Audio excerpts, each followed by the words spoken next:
The secret key. They both had one around their neck in the form of a necklace.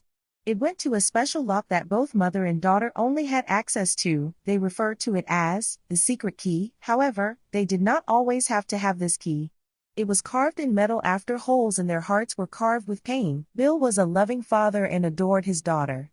She was the only child between him and his wife January. They both worked full-time jobs and took turns picking her up from daycare, then eventually grammar school. They went on family trips, visited parks and attended PTA meetings, everything that encompasses the American dream. On the outside looking in, they were the epitome of what a family should and could be. However, there lied a sinful side. Bella, the now 8-year-old daughter of Bill and Jan, loved to play downstairs in the basement. It was where many of her older toys were stored, and she enjoyed revisiting the reborn babies, Barbie dolls, tea set, as well as various other toys she received over the years from birthdays, Christmas, and just because gifts. She was the only child, had a limitless imagination and was doted on by both parents. She was in another world when going downstairs to what was considered her playroom. She had done this for the last few years after her mother was getting tired of the abundance of toys and games taking up so much space upstairs, and after several times trying to rationalize with Bella to give some of them away was to no avail. Her father Bill was no help by taking the child's side, stating, "They're her toys and she should decide what she wants to give away and what she wants to keep. It's not like we don't have the room for them." Jan eventually obliged, and Bella reveled in her new sizable playroom in the basement where all of the toys were moved. Jan often worked later than Bill, leaving him to pick up Bella from school most days of the week, and she preferred to do the grocery shopping after work since he would always forget something or get the wrong item she wrote on the list anyway. This left him and his daughter to have more quality time together. Bill would sometimes join Bella in the playroom for fun and games. She loved this time with her father. Her favorite games with him were tea parties, where her dad would allow her to use real tea when he played along with her, and house, where they played with the dolls, cooked on the plastic stove, used the easy bake oven and washed the toy dishes in a miniature sink that allowed for real bubbles and water. However, Bella's extensive imagination was sometimes crossed with a confusing reality. Her dad would tell her he is playing husband and would touch her inappropriately, telling her she is the wife when they played house.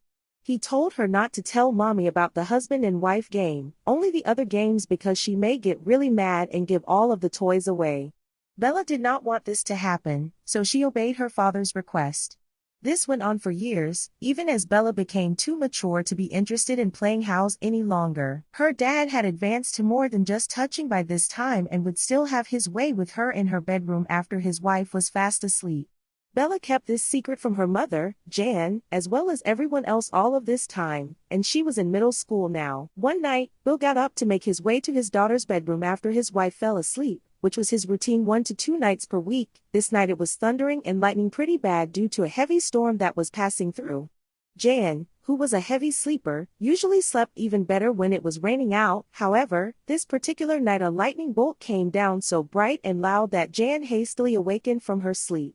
She looked over to see that her husband was not in bed. She thought he was in the bathroom or the kitchen grabbing a drink of water, but after 15 minutes and he still was not back in bed, she slid on her slippers and went to find out where he was. As she quietly walked through the house, taking a look in each room, she began to worry as room after room, there was no sign of Bill. She looked out the window to see if his car was in the driveway. It was. She then went to Bella's room to make sure she was okay. To her horrific surprise, she saw Bill lying behind Bella, both of them under the covers while Bill was gyrating. She turned on the lights and loudly yelled, "Bill, what the hell are you doing?" Bill jumped out of the bed, stuttering and staggered while stating he was trying to help Bella get back to sleep after the loud storm awakened her. Jan looked at Bella and said, "Bella, what was your father doing?" Bella just began to cry and ran into her mother's arms. As they embraced, Bill walked out of the room with his face as red as a beet in his forehead and chest so sweaty it looked as if he had just came in from being outside in the rainstorm. Jan slammed the door closed, turned on the television to block out the sound of their conversation and began comforting and probing Bella about what just transpired. Bella opened up to her mother, saying to her, "I never felt right all of the times it was happening. I was so scared to say anything since Dad told me if you ever found out I would have to be put in a foster home with new parents." Bella stated she was terrified of being taken away and never told anyone.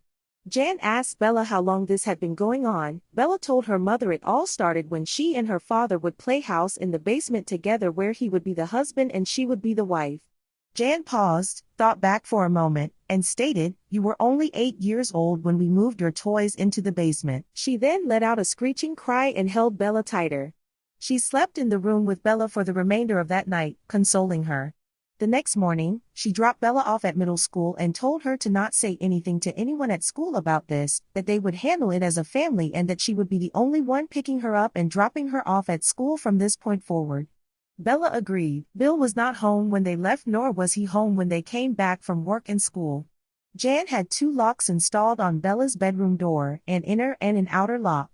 Both locks took the same key. Jan had a key made for her and one for Bella that they wore around their necks to enter and exit from Bella's room. Bella was instructed by her mother to never remove the necklace or the key, and neither would she. Bill would no longer have access to Bella at night nor during the day, since Jan also changed her work hours. Bill returned home after being gone for 5 to 6 days. Jan, Bella, or Bill never said a word about the incident again. Life went on. Bella graduated high school and left home. Bill and Jan remained estranged together in the family home. They continued to attempt to put on airs to outsiders of a perfect family home, while allowing that deeply disturbing incident to go on unaddressed and buried. The secret key remained the family secret. Words to remember: we never know what's going on behind closed doors and what type of past or present people are presently living with. Sometimes those who seem to be the most perfect can be the most flawed.